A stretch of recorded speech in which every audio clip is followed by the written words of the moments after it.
বন্ধুরা, WBCS and PSC coaching চ্যানেলে তোমাদের সকলকে ওয়েলকাম জানাচ্ছি। আজকের আমি তোমাদের জন্য তোমাদের যে আপকামিং পিএসসি মিসলেনিয়াস পরীক্ষাটা আসছে সেই পরীক্ষার জেনারেল সায়েন্সের প্রিভিয়াস ইয়ার সেট 4টা নিয়ে এসেছি। আশা করছি প্রশ্নগুলো তোমাদের প্রিভিয়াস মিসলেনিয়াস পরীক্ষা ছাড়াও অন্যান্য যে কোনো গভর্নমেন্ট এক্সামে কিন্তু খুবই কাজে আসবে। আর আমার ভিডিওগুলো যদি তোমাদের ভালো লাগে তাহলে ভিডিওগুলোকে লাইক করো, পারলে চ্যানেলটাকে সাবস্ক্রাইব করে শেয়ার করো, খারাপ লাগলে অবশ্যই ডিসলাইক করে কমেন্টে জানিও। তো চলো বন্ধুরা, আজকের প্রথম প্রশ্ন, কমলা লেবুতে সাধারণত মিসলেনিয়াস 1996। অপশানগুলো দেখে নেওয়া যাক। Option 1 vitamin A, option 2 vitamin B, option 2 vitamin C, option 4 vitamin D. সঠিক উত্তর কী হবে? কমলা লেবুতে সাধারণত কোন ভিটামিন থাকে? কমলা লেবুতে সাধারণত ভিটামিন সি থাকে। চলো বন্ধুরা, পরের প্রশ্ন, পিটুইটারি গ্রন্থিটি অবস্থিত, গ্রন্থিটি বানানটা আমার ভুল হয়েছে, গ্রন্থটি হয়েছে, পিটুইটারি গ্রন্থিটি অবস্থিত মিসলেনিয়াস 1996। অপশানগুলো দেখে নেওয়া যাক। অপশান 1 কিডনির ওপর, অপশান 1 ঘাড়ের গোড়ায়, অপশান 3 মস্তিষ্কের গোড়ায়, অপশান 3 যকৃতের কাছে। সঠিক উত্তর কী হবে? সঠিক উত্তর হবে মস্তিষ্কের গোড়ায় অবস্থিত। আচ্ছা, পিটুইটারি গ্রন্থি অপর কী নামে পরিচিত? হাইপোফাইসিস নামেও পরিচিত। আর পিটুইটারি গ্রন্থি কী রকমের গ্রন্থি? এটা কিন্তু একটা এন্ডোক্রাইন গ্ল্যান্ড বা অন্তঃস্রাবী গ্রন্থি, আর এর আকার ছোলার মতো বা ডিম্বাকৃতি। আর পিটুইটারি গ্রন্থিকে কিন্তু মাস্টার গ্ল্যান্ডও বলা হয়, পিটুইটারি গ্রন্থিকে কিন্তু মাস্টার গ্ল্যান্ডও বলা হয়। এই নোটগুলো আমি লিখতে পারিনি, তার জন্য আমি ক্ষমা প্রার্থী বন্ধুরা। তো চলো বন্ধুরা, পরের প্রশ্ন, বংশগতির জনক কাকে বলা হয় মিসলেনিয়াস 1996? অপশানগুলো দেখে নেওয়া যাক। অপশান 1 চার্লস ডারউইন, অপশান 2 গেগর জোয়ান মেন্ডেল, অপশান 3 অপশান 3 রবার্ট কথ, অপশান 4 ল্যামার্ক। সঠিক উত্তর কী হবে? সবাই তোমরা জানো, সঠিক উত্তর হবে গেগর জোয়ান মেন্ডেলকে বংশগতির জনক বলা হয়। চলো বন্ধুরা, পরের প্রশ্ন, প্রাপ্তবয়স্ক মানুষের শরীরে কয়টি হাড় থাকে মিসলেনিয়াস 1996? অপশানগুলো দেখে নেওয়া যাক। অপশান 1 204টি, অপশান 2 206টি, অপশান 3 208টি, অপশান 4 212টি। সঠিক উত্তর কী হবে? সঠিক উত্তর হবে 206টি হাড় থাকে। আর মানবদের সবথেকে বড় হাড় কি? ফিমার। আর মানবদের সবথেকে ছোট হাড় স্টেপিস, যেটা আমাদের মধ্যকর্ণে অবস্থিত। আর ফিমার যতদূর মনে পড়ছে আমার থাইতে অবস্থিত, তোমরা তাও একটু চেক করে নিও। আর যদি তোমাদের কোনোদিন প্রশ্ন আসে যে নবজাতক মানে নিউবর্ন বেবির কটা হাড় থাকে, নিউবর্ন বেবির প্রায় 300টি হাড় থাকে।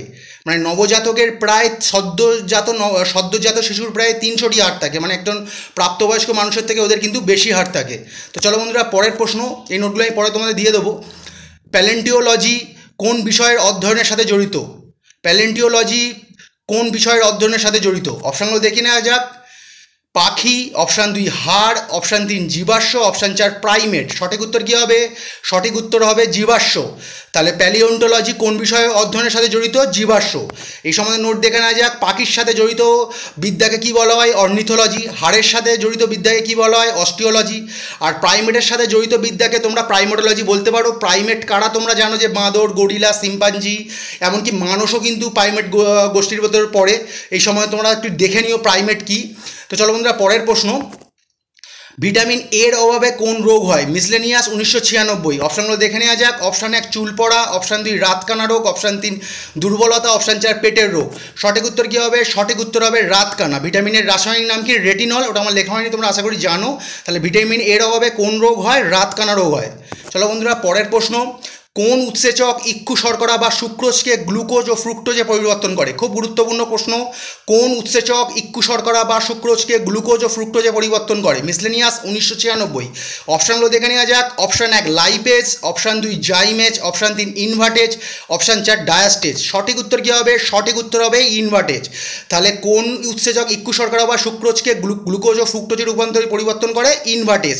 আর এটা কী প্রক্রিয়ার মাধ্যমে হয় তোমাদের বলা হয়নি, এটা কিন্তু হাইড্রোলাইসিস প্রক্রিয়ার মাধ্যমে কিন্তু ইনভার্টেজ ইক্ষু শর্করা বা সুক্রোজকে গ্লুকোজ ও ফ্রুক্টোজে পরিবর্তন করে। আর তোমাদের এই সম্বন্ধে আরেকটা নোট দিয়ে রাখি, যখন কোনোদিন যদি তোমাদের প্রশ্নে আসে যে কোন উৎসেচক গ্লুকোজকে ইথানলে পরিবর্তন করে, কিংবা কোন উৎসেচকের সাহায্যে গ্লুকোজ থেকে অ্যালকোহল তৈরি করা হয় বা মদ তৈরি করা হয়, তখন সঠিক উত্তর হবে জাইমেজ। গ্লুকোজ বা ফ্রুক্টোজ থেকে অ্যালকোহল তৈরি করা হয় বা ইথানল তৈরি হয় কোন উৎসেচকের সাহায্যে? সঠিক উত্তর হবে জাইমেজ। আর এটা কি প্রক্রিয়ায় করা হয়? ফার্মেন্টেশন প্রক্রিয়ায় করা হয়। যেটা যেমন এইটা দেখছো ইনভার্টেজ, এটা কিন্তু কোন প্রক্রিয়ায় ইক্ষু শর্করা বা সুক্রোজকে গ্লুকোজ ও ফ্রুক্টোজে পরিবর্তন করে? হাইড্রোলাইসিস প্রক্রিয়াতে। আর জাইমেজ কিন্তু ফার্মেন্টেশন প্রক্রিয়া বা গাজন পদ্ধতিতে কিন্তু গ্লুকোজ বা ফ্রুক্টোজ থেকে ইথানল বা অ্যালকোহল প্রস্তুত করে। খুব গুরুত্বপূর্ণ, পরে আমি নোটটা দিয়ে দেবো। চলো বন্ধুরা, পরের প্রশ্ন, জলের বিশুদ্ধতম রূপ কোনটি? মিসলেনিয়াস 1996। অপশানগুলো দেখে নেওয়া যাক। অপশান 1 সমুদ্রের জল, অপশান 2 পাতিত জল, অপশান 3 নদীর জল, অপশান 4 কুয়োর জল। সঠিক উত্তর কী হবে? পাতিত জল বা ডিস্টিল ওয়াটার। এখানে যে কটা অপশন আছে তার ভেতরে কিন্তু সঠিক উত্তর পাতিত জল বা ডিস্টিল ওয়াটার। যদি এটা না থেকে বৃষ্টির জল থাকতো পাতিত জলের বদলে, তোমরা কিন্তু তখন সঠিক উত্তর বৃষ্টির জল দিও। তো চলো বন্ধুরা, পরের প্রশ্ন।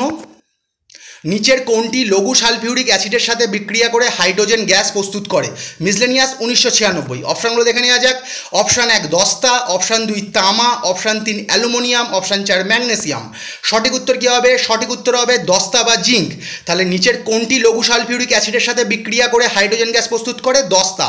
আর এই সম্বন্ধে একটা গুরুত্বপূর্ণ নোট শুনে রাখো, যে এই যে দেখছো যে জিঙ্ক যে লঘু সালফিউরিক অ্যাসিডের সাথে বিক্রিয়া করে হাইড্রোজেন গ্যাস প্রস্তুত করে, এটা কী ধরনের জিঙ্ক ব্যবহার হয় তোমাদের জানতে চাওয়া হতে পারে। বিশুদ্ধ জিঙ্ক না অবিশুদ্ধ জিঙ্ক? তখন সঠিক উত্তর হবে কিন্তু অবিশুদ্ধ জিঙ্ক। লঘু সালফিউরিক অ্যাসিডের সাথে বিক্রিয়া করে হাইড্রোজেন গ্যাস যখন প্রস্তুত করা হয় তখন কিন্তু অবিশুদ্ধ জিঙ্ক কাজে লাগে, অবিশুদ্ধ জিঙ্ক ব্যবহৃত হয়, বিশুদ্ধ জিঙ্ক কিন্তু ব্যবহৃত হয় না। চলো বন্ধুরা, পরের প্রশ্ন। এই নোটগুলো আমার দেওয়া উচিত ছিল, সেটগুলো শেষ করতে হবে বলে আমি বর্তমানে নোট দিতে পারছি না বেশি। ট্রিটিয়াম হলো মিসলেনিয়াস 1996। অপশানগুলো দেখে নেওয়া যাক। অপশান 1 ধাতু, অপশান 2 হাইড্রোজেনের সমস্থানিক বা আইসোটোপ, অপশান 3 অক্সিজেনের আইসোটোপ, অপশান 4 উপরের কোনোটাই নয়। সঠিক উত্তর কী হবে? সঠিক উত্তর হবে হাইড্রোজেনের আইসোটোপ। ট্রিটিয়াম কি? ট্রিটিয়াম হলো হাইড্রোজেনের আইসোটোপ। এই সম্বন্ধে নোট দেখে নেওয়া যাক। হাইড্রোজেনের টোটাল কটি আইসোটোপ বা সমস্থানিক আছে? 3টে। কী কী নাম? প্রোটিয়াম, ট্রিটিয়াম আর ডিউটেরিয়াম। এই নামগুলো কিন্তু তোমরা মনে রেখো, এগুলো কিন্তু পরীক্ষায় আসে। তো চলো বন্ধুরা, তোমাদের বিভিন্ন নাম জিজ্ঞেস করে জানতে চাওয়া হবে এগুলো মানে কার আইসোটোপ। ঠিক আছে বন্ধুরা, এগুলো খুব ভালো করে মনে রেখো। চলো বন্ধুরা, পরের প্রশ্ন। নিষ্ক্রিয় গ্যাস বা নোবেল গ্যাসের উদাহরণ। খুব গুরুত্বপূর্ণ প্রশ্ন। মিসলেনিয়াস 1996। অপশানগুলো দেখে নেওয়া যাক। Option 1 tritium, option 2 helium, option 3 hydrogen, option 4 oxygen. সঠিক উত্তর কী হবে? সঠিক উত্তর হবে হিলিয়াম। আচ্ছা, এই সম্বন্ধে নোট দেখো। আধুনিক পর্যায় সারণীর 18তম শ্রেণীর মৌলগুলিকে নিষ্ক্রিয় গ্যাস বলে। বর্তমানে তারা নিষ্ক্রিয় গ্যাসগুলি কততম শ্রেণীতে আছে? 18তম শ্রেণীতে আছে। আচ্ছা, তোমায় যদি এটা জানতে চাওয়া হয়, এই নোট আমার লেখা হয়নি, যে শূন্য শ্রেণীতে কোন মৌল থাকে, তখন সঠিক উত্তর হবে কিন্তু তখনও সঠিক উত্তর হবে নিষ্ক্রিয় গ্যাস। শূন্য শ্রেণীতে অবস্থানকারী মৌলগুলির নাম, মৌলগুলি কি? নিষ্ক্রিয় গ্যাস। এটা তোমাদের পরে আমরা জানিয়ে দেবো কেন ওটাকে শূন্য শ্রেণীও বলা হয়। আচ্ছা, এই সম্বন্ধে কিছু নোট দেখে নেওয়া যাক। যে কটা নিষ্ক্রিয় গ্যাস আছে, সাধারণত 6টি নিষ্ক্রিয় গ্যাস আছে। হিলিয়াম এর পারমাণবিক সংখ্যা 2, নিয়ন এর পারমাণবিক সংখ্যা 10, আর্গন এর পারমাণবিক সংখ্যা 18, ক্রিপ্টন এর পারমাণবিক সংখ্যা 36, জেনন এর পারমাণবিক সংখ্যা 54, রেডন এর পারমাণবিক সংখ্যা 86। আর বর্তমানে ওগানেশন এর পারমাণবিক সংখ্যা 118। ওগানেশনটা দেওয়ার কারণ এই কারণেই, ওগানেশনও কিন্তু এটা নিষ্ক্রিয় গ্যাস, কিন্তু এটা আর্টিফিশিয়ালি ক্রিয়েটেড, মানে এটা কিন্তু ল্যাবে প্রস্তুত হয়েছে। এটা কিন্তু আমাদের নেচারে কিন্তু এক্সিস্ট করে না, মানে ওটা কিন্তু ন্যাচারালি পাওয়া যায় না, এটা কিন্তু আর্টিফিশিয়ালি তৈরি করা হয়েছে। যদিও ওগানেশন কিন্তু একটা নিষ্ক্রিয় গ্যাস। তোমার যদি প্রশ্ন আছে ওগানেশন কি, তখন দেখবে তোমাদের অপশানে জানতে চাওয়া হলো বিভিন্ন অপশানের সঙ্গে নিষ্ক্রিয় গ্যাস আছে বা নোবেল গ্যাস, তখন সঠিক উত্তর হবে নোবেল গ্যাস। কিংবা তোমাদের যদি এটা জানতে চাওয়া হতে পারে যে আধুনিক পর্যায় সারণীতে আসা সব থেকে নতুন মৌলটি কি, মানে আধুনিক পর্যায় সারণীতে এন্ট্রি নেওয়া বা আধুনিক পর্যায় সারণীতে প্রবেশ করা সব থেকে শেষ মৌলটি কি, তখনও সঠিক উত্তর হবে ওগানেশন। এইটা নামটা তো ওই জন্যই তোমায় দিয়েছি, তোমরা ভালো করে এটা নোটটা দেখে নিও। আধুনিক পর্যায় সারণীতে প্রবেশ করা শেষতম মৌল কিন্তু ওগানেশন, যেটা কিন্তু আর্টিফিশিয়ালি ক্রিয়েটেড। আচ্ছা, কঠিন বরফ বা ড্রাই আইস কি? মিসলেনিয়াস 1996। অপশানগুলো দেখে নেওয়া যাক। অপশান 1 হিমায়িত জল, অপশান 2 সদ্যগঠিত তুষার, অপশান 3 কঠিন কার্বন ডাইঅক্সাইড, অপশান 4 কঠিন অক্সিজেন। সঠিক উত্তর কী হবে? সঠিক উত্তর হবে কঠিন কার্বন ডাইঅক্সাইড বা সলিড কার্বন ডাইঅক্সাইড। তোমরা এর সম্বন্ধে সবাই জানো। চলো বন্ধুরা, পরের প্রশ্ন। একটি অনুঘটক হলো এমন একটি পদার্থ। মিসলেনিয়াস 1996। অপশানগুলো দেখে নেওয়া যাক। অপশান 1 রাসায়নিক বিক্রিয়া শুরু করে, অপশান 2 রাসায়নিক বিক্রিয়ার হার বৃদ্ধি করে, অপশান 3 রাসায়নিক বিক্রিয়ার হার হ্রাস করে, অপশান 4 রাসায়নিক বিক্রিয়া বন্ধ করে দেয়। সঠিক উত্তর কী হবে? রাসায়নিক বিক্রিয়ার হার বৃদ্ধি বা হ্রাস করে, মানে অপশান 2 এবং অপশান 3 দুটোই কিন্তু ঠিক। এই অনুঘটক সম্বন্ধে তোমাদের একটা নোট এই মিসলেনিয়াসের জেনারেল সাইজের যে প্রিভিয়াস ইয়ার সিরিজগুলো দিয়েছি, সিরিজ নম্বর 1-এ কিন্তু দিয়ে রেখেছি, তোমরা দেখে নিও পারলে। চলো বন্ধুরা, পরের প্রশ্ন। জার্মান সিলভার হলো সংকর ধাতু। মিসলেনিয়াস 1996। অপশানগুলো দেখে নেওয়া যাক। অপশান 1 রূপা তামা দস্তা, অপশান 3 রূপা তামা নিকেল, অপশান 3 সিলভার দস্তা নিকেল, অপশান 4 তামা দস্তা নিকেল। সঠিক উত্তর কী হবে? তামা দস্তা নিকেল। তাহলে জার্মান সিলভার হলো কী ধরনের সংকর ধাতু, কী কী দিয়ে তৈরি হয়? তামা দস্তা ও নিকেল দিয়ে। চলো বন্ধুরা, পরের প্রশ্ন। এগুলো কিন্তু খুব গুরুত্বপূর্ণ, তোমরা এগুলো মনে রেখো। জার্মান সিলভার, রোজ মেটাল, বেল মেটাল, এগুলো কীভাবে তৈরি হয়, কী কী ধাতু দিয়ে, এগুলো সব মনে রেখো তোমরা। চলো বন্ধুরা, পরের প্রশ্ন। হিরে ও গ্রাফাইট হলো miscellaneous 1996। Option 1 allotrope, option 2 isotope, option 3 isomorph, option 4 উপরের কোনোটাই নয়। সঠিক উত্তর কী হবে? অ্যালোট্রোপ। হিরে ও গ্রাফাইট কি? এর একটা কিন্তু কার্বনের অ্যালোট্রোপ। কার্বনের কটা অ্যালোট্রোপ আছে? 3টে অ্যালোট্রোপ আছে।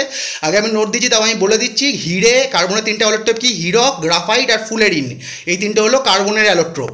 চলো বন্ধুরা, পরের প্রশ্ন, প্রতিধ্বনি উৎপন্ন হয় কেন? মিসলেনিয়াস 1996। অপশনগুলো দেখে নেওয়া যাক। অপশান 1 শব্দের প্রতিফলনের জন্য, অপশান 2 শব্দের প্রতিসরণের জন্য, অপশান 3 শব্দের বিবর্তনের জন্য, অপশান 4 শব্দের মেরুকরণের জন্য। সঠিক উত্তর কী হবে? সঠিক উত্তর হবে শব্দের প্রতিফলনের জন্য কিন্তু প্রতিধ্বনি উৎপন্ন হয়। চলো বন্ধুরা, পরের প্রশ্ন, শব্দ কোন মাধ্যমের মধ্য দিয়ে যেতে পারে না? মিসলেনিয়াস 1996। অপশানগুলো দেখে নেওয়া যাক। অপশান 1 শূন্যস্থান, অপশান 2 কঠিন, অপশান 3 তরল, অপশান 4 গ্যাসীয়। সঠিক উত্তর কী হবে? শূন্যস্থান বা ভ্যাকুম। এই সময় তোমাদের আগের নোট দিয়েছি, তাও আমি জানিয়ে রাখছি। শব্দ কোন মাধ্যমের মধ্য দিয়ে যেতে পারে না? শব্দ ভ্যাকুম বা শূন্যস্থানের মধ্য দিয়ে যেতে পারে না। আর শব্দ কোন মাধ্যমে শব্দের গতিবেগ সব থেকে বেশি? কঠিন মাধ্যমে কিন্তু শব্দের গতিবেগ সব থেকে বেশি। তারপরে কোন মাধ্যমে শব্দের গতিবেগ বেশি? তরল, তারপরে গ্যাসীয়। তাহলে কঠিন মাধ্যমে সব থেকে বেশি, তারপরে তরল, তারপরে গ্যাসীয়। আর শূন্যস্থানের মধ্য দিয়ে কিন্তু শব্দ যেতে পারে না। তো চলো বন্ধুরা, পরের প্রশ্ন, একজন মহাকাশচারীর কাছে মহাকাশ কোন রঙের দেখতে লাগে? খুব গুরুত্বপূর্ণ প্রশ্ন। মিসলেনিয়াস 1996। অপশনগুলো দেখে নেওয়া যাক। অপশান 1 কালো, অপশান 2 সাদা, অপশান 3 গাঢ় নীল, অপশান 4 লাল। সঠিক উত্তর কী হবে? কালো। একজন মহাকাশচারী তাহলে মহাকাশকে কী রঙের দেখে? কালো বা গাঢ় অন্ধকার। আচ্ছা, এটা কেন হয়? কারণ মহাকাশে কিন্তু কোনো বায়ুমণ্ডল নেই, তাই সূর্যের আলোকরশ্মি বায়ুমণ্ডলে কিন্তু বিক্ষিপ্ত হয় না। এই কারণে কিন্তু একজন মহাকাশচারীর কাছে আকাশ অন্ধকার দেখায়। আর আমরা কেন আকাশকে নীল দেখি?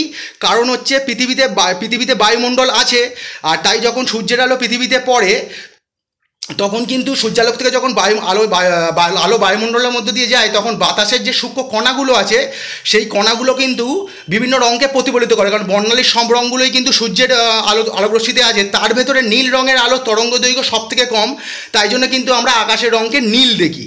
এই কারণে কিন্তু আলোর বিক্ষেপণের জন্য কিন্তু আকাশকে আমরা নীল দেখি। আর মহাকাশে তো বায়ুমণ্ডল নেই, আউটার পেশে, তাই জন্য সব কিছুই গাঢ় অন্ধকার বা কালো দেখায়। চলো বন্ধুরা, পরের প্রশ্ন, রিডিং গ্লাসে কোন দর্পণ ব্যবহার করা হয়? রিডিং গ্লাসে কোন দর্পণ ব্যবহার করা হয়? অপশানগুলো দেখে নেওয়া যাক। মিসলেনিয়াস 1996 প্রশ্ন। অপশান 1 উত্তল দর্পণ, অপশান 3 অবতল দর্পণ, অপশান 3 সমতল দর্পণ, অপশান 4 অধিবৃত্তীয় দর্পণ।